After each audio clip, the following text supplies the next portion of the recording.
Good morning, students. Let's start our second chapter of class 9th, subject science 1, work and energy. इसके पूर्व हमने work and energy में work is equal to force into displacement देखा हुआ है ना। उसके बाद हमने पॉजिटिव, निगेटिव और जीरो वर्क इसके पूर्व वाले वीडियो में देखा हुआ है।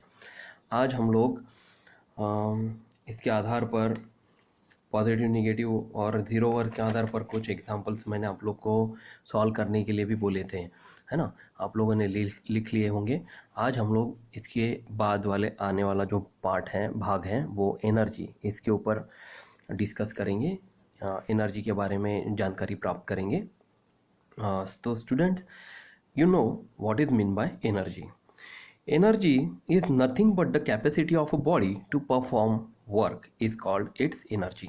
मतलब कोई भी कार्य करने के लिए बॉडी की, मतलब हमारे शरीर की क्षमता को हम लोग, कार्य करने की क्षमता को हम लोग एनर्जी यानी कि ऊर्जा कहेंगे।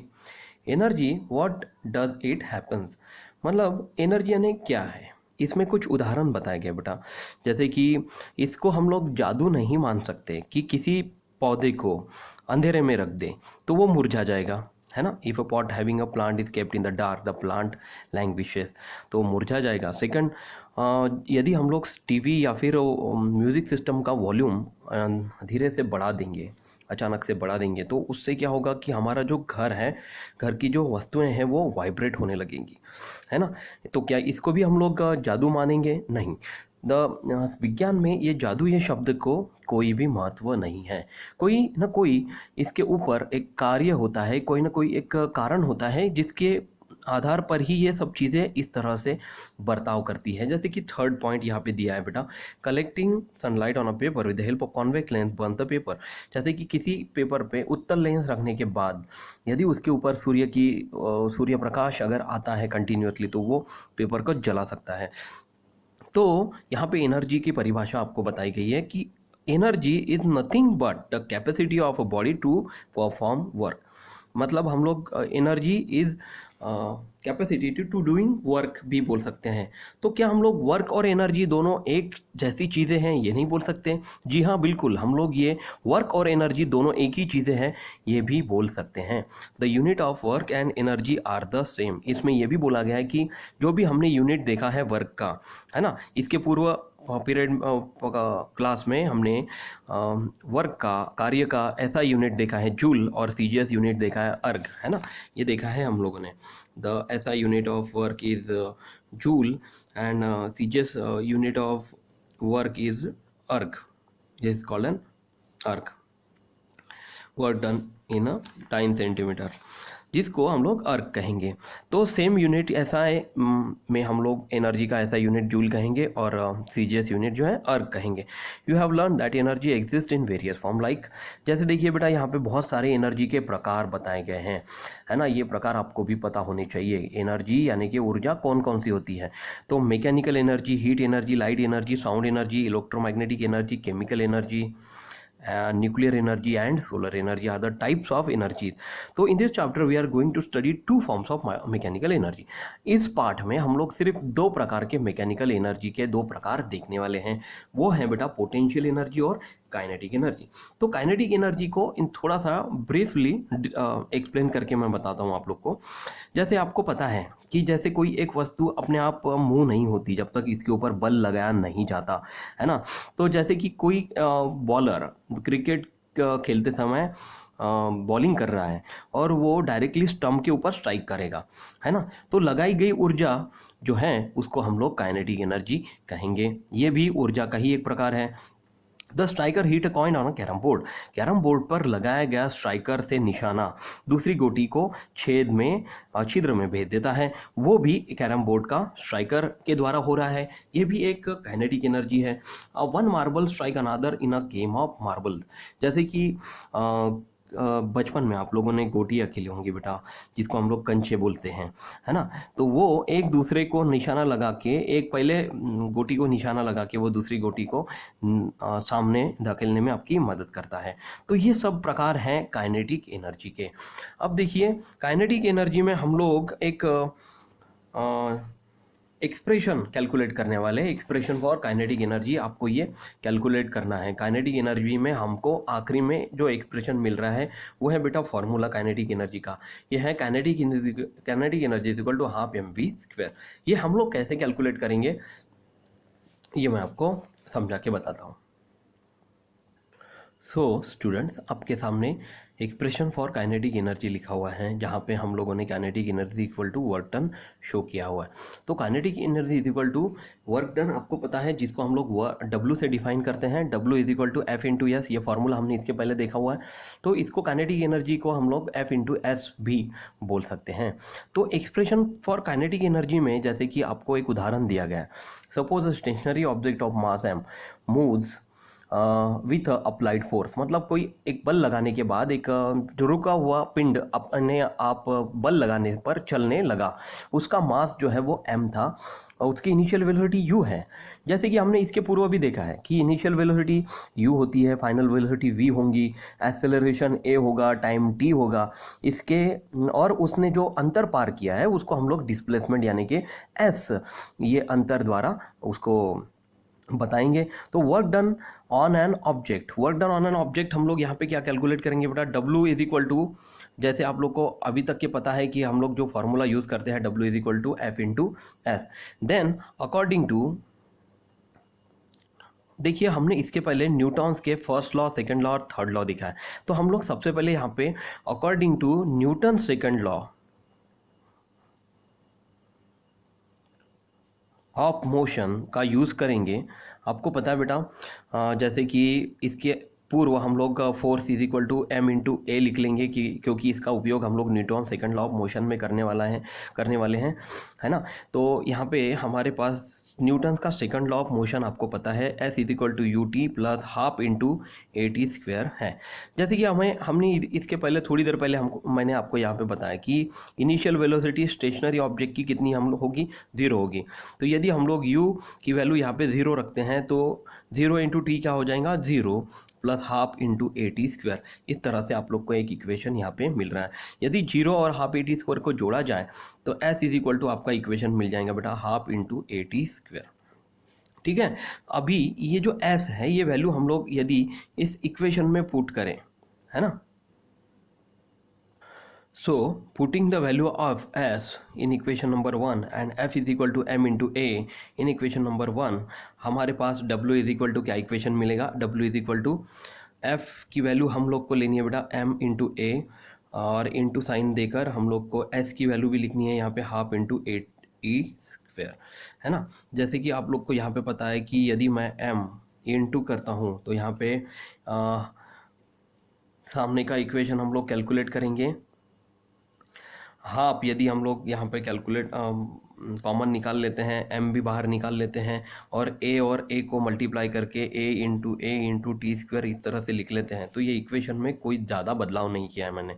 इसमें क्या किया है, 1.5 जो है वो मैंने सामने लिख लिया, तो नंबर कोई भी सामने लिख लेंगे, m जैसे कि वैसे लिखा, a जैसे कि वैसे लिखा, a जैसे कि वैसे लिखा इंटू टी स्क्वायर। जैसे देखिए इसको अगर हम लोग हल करते हैं नीचे तो half into m into A square into T square भी लिख सकते हैं हम लोग, है ना। इसको और थोड़ा सा सॉल्व करेंगे तो हाफ इंटू एम इंटू ए इंटू टी होल स्क्वायर, इस तरह से इक्वेशन आपको मिलता है।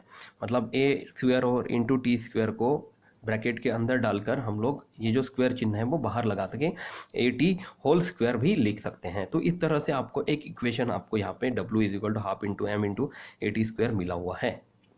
नेक्स्ट हम लोग सामने देकर चलते हैं using Newton first law of motion. अब हमको ये जो फर्स्ट अभी तक इक्वेशन मिला हुआ है W is equal to half into M into A T square, अब हमको दूसरा एक इक्वेशन लेना है V is equal to you plus A t. जैसे आपको पता है U कितना है, 0 है, तो 0 प्लस ए टी ये वैल्यू हम लोग लिख लेंगे। तो डायरेक्टली 0 प्लस ए टी तो 80 होगा, तो V is equal to a into t, ये इक्वेशन आप लोग को मिल जाता है। अभी थोड़ी देर पहले हमने एक इक्वेशन कैलकुलेट किया जैसे आपको सामने यहाँ पे लिखा हुआ है, W is equal to half into A T square. तो ए टी की जगह पर यदि हमने ये V की वैल्यू पुट कर दी, तो bye putting the value of V, by putting the value of a into t is equal to v in above equation, in equation number w is equal to half into a t square की जगह पे यदि हम लोग a t की value v रखते हैं तो हमको यहाँ पे इक्वेशन मिलता है बेटा v का स्क्वायर, यानी कि w is equal to half into we square हमें एक इक्वेशन मिल रहा है। पर जैसे कि हमने इसके पहले शुरुआत में ही देखा था कि kinetic energy is equal to हमने यहाँ पे देखा बेटा एफ इंटू एस, यानी कि work done. So the kinetic energy gained by an object is the amount of work done on the object, and therefore but we know that, हम लोग यहाँ पे लिख सकते हैं we know that kinetic energy is equal to work done, and therefore if W is equal to half into V square, देखिए ये जो इक्वेशन है, ये इक्वेशन मैंने आपको जो लिखना चाहिए था वो नहीं लिखा है। हमने यहाँ पे W is equal to half into M into A T square calculate किया था, तो अब यहाँ पे हम लोग m वैल्यू रख लेते हैं इस तरह से।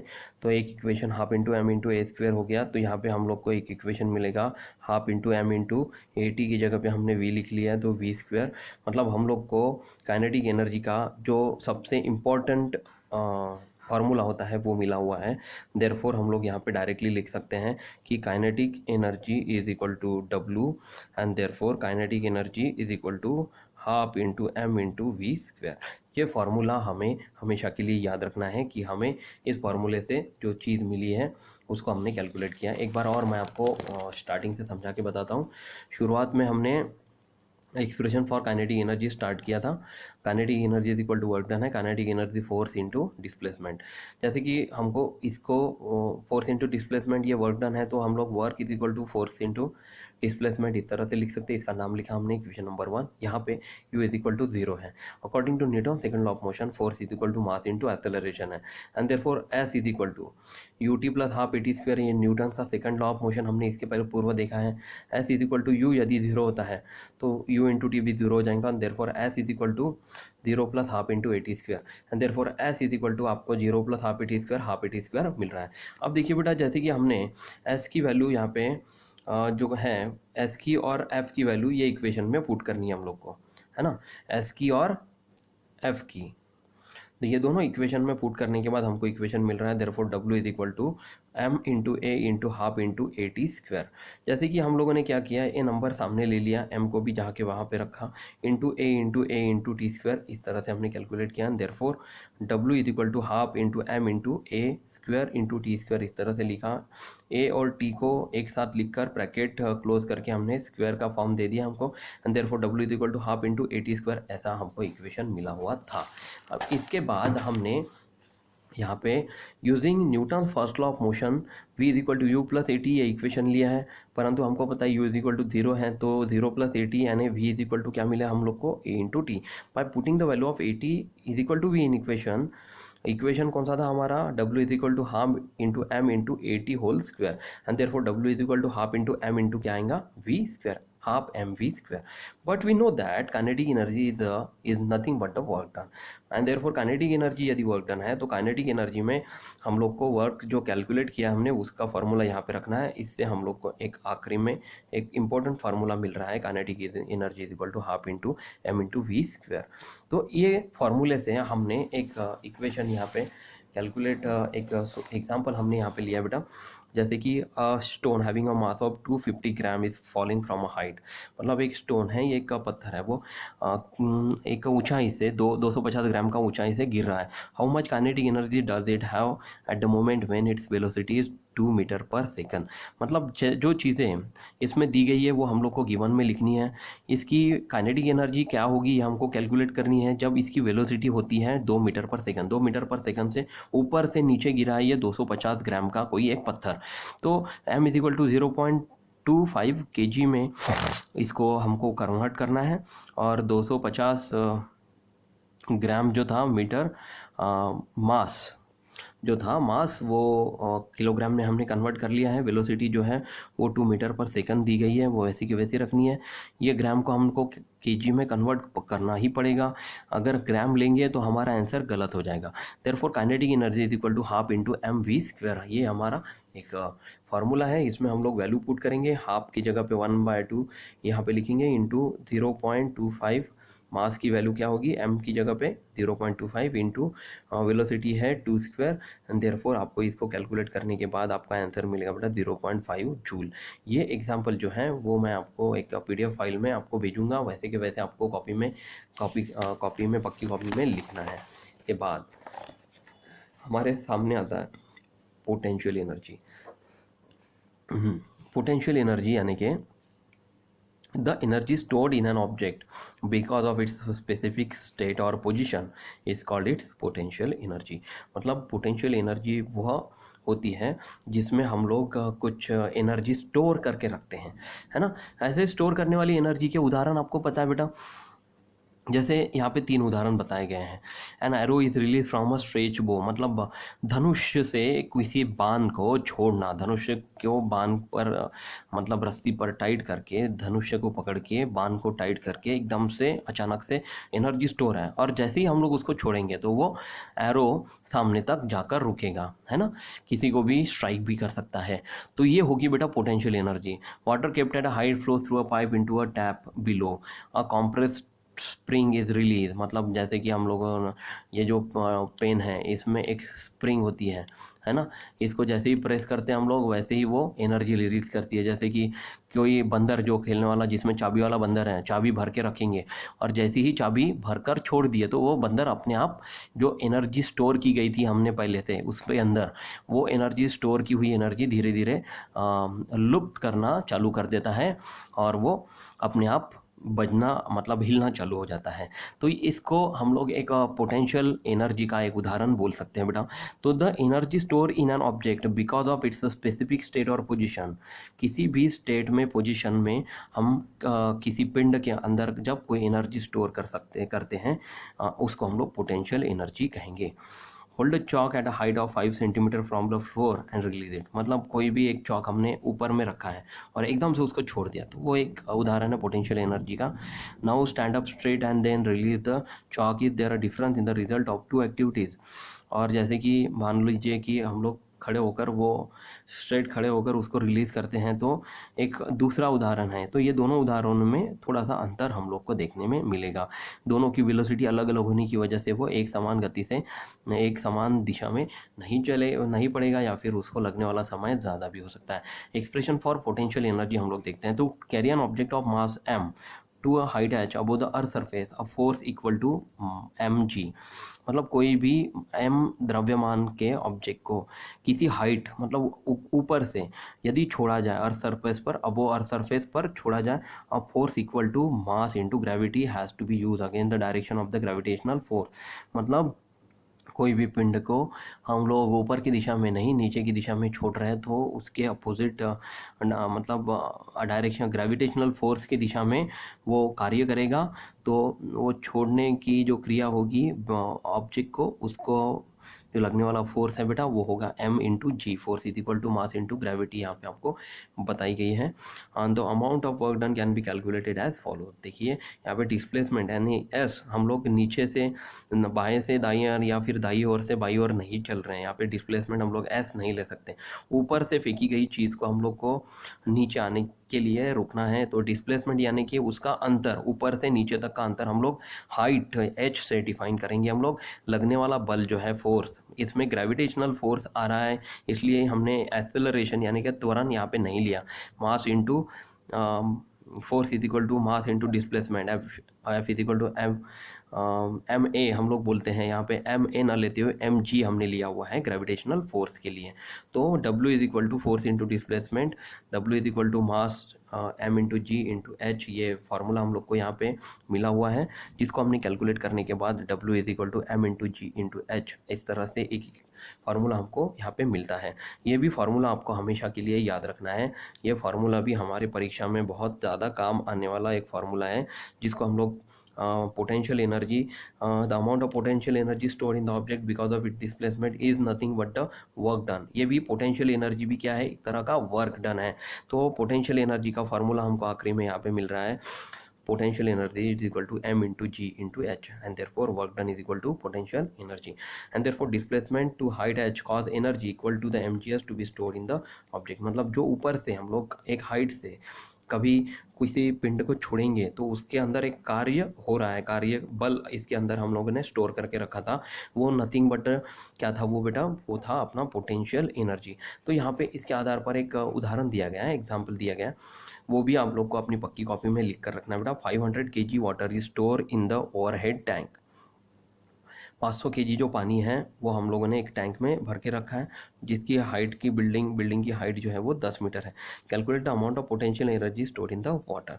तो एक उसके पानी में कितनी पोटेंशियल एनर्जी स्टोर है ये हमको कैलकुलेट करना है. तो इसमें जो चीज़ें दी गई है उसके ऊपर हम लोग सबसे पहले ध्यान देंगे, है ना. h इज इक्वल टू कितना है बेटा, 10 मीटर, और जो किलोग्राम मास है, मास जी इज इक्वल टू 500 kg. तो इसको बदलने की कोई ज़रूरत नहीं है, किलोग्राम में दिया है तो किलोग्राम में ही इसको हम लोग लेने वाले हैं. और ग्रेविटी इज इक्वल टू जी जो है वो कांस्टेंट वैल्यू होती है 9.8 मीटर पर सेकंड स्क्वायर, जो कि आपको गणित में भी दी गई होती है 9.8 मीटर पर सेकंड स्क्वायर.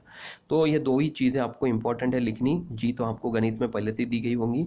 तो देयरफॉर पोटेंशियल एनर्जी का फॉर्मूला लिखेंगे, potential energy is equal to M into G into H is equal to M की वैल्यू है 500, जी की वैल्यू है 9.8 और एच की वैल्यू जो है वो 10 मीटर. हम लोग यदि यहाँ पे लिखते हैं तो potential energy is equal to 49,000 joule. ये आपको यहाँ पे एनर्जी जो ऐसा यूनिट में आपको मिल रही है उसका ऐसा यूनिट जो है वो जूल हम लोग को इसमें लेना है. जैसे इसके पहले हमने यहाँ पे देखा था कि द ऐसा unit of energy is joule and CGS unit is अर्ग, है ना. तो इस तरह से हम लोग को कोई भी वैल्यू कैलकुलेट करके देखनी है. इस तरह से आशा करता हूँ आज का जो पार्ट मैंने आप लोग को भाग पढ़ा है वो अच्छे से आपको समझ में आया है. यदि नहीं समझ में आया तो जो इक्वेशन मैंने आपको यहाँ पे कॉपी में एक्सप्लेन करके बताया है वो आप लोग घर में कैलकुलेट करके खुद लिख कर कैलकुलेट करके देखिए, ताकि आपको इसको लिखने में कोई तकलीफ़ ना हो. जैसे मैंने लिखा है उस तरह से लिखने की कोशिश करिए, और यदि जैसे टेक्स्ट बुक में दिया है वैसे भी लिखे तो भी चलेगा, ठीक है. लेकिन इसकी प्रैक्टिस करिए. कीप वॉचिंग वीडियोज़, आपको रेगुलरली वॉच करते रहना है. और कोई प्रॉब्लम्स है आप लोग मुझे पूछ सकते हैं, और आपको रेगुलर पढ़ाई करते रहनी है. कोई भी वीडियो मिस नहीं करना है. Keep watching, keep studying. Thank you class, thank you so much, bye.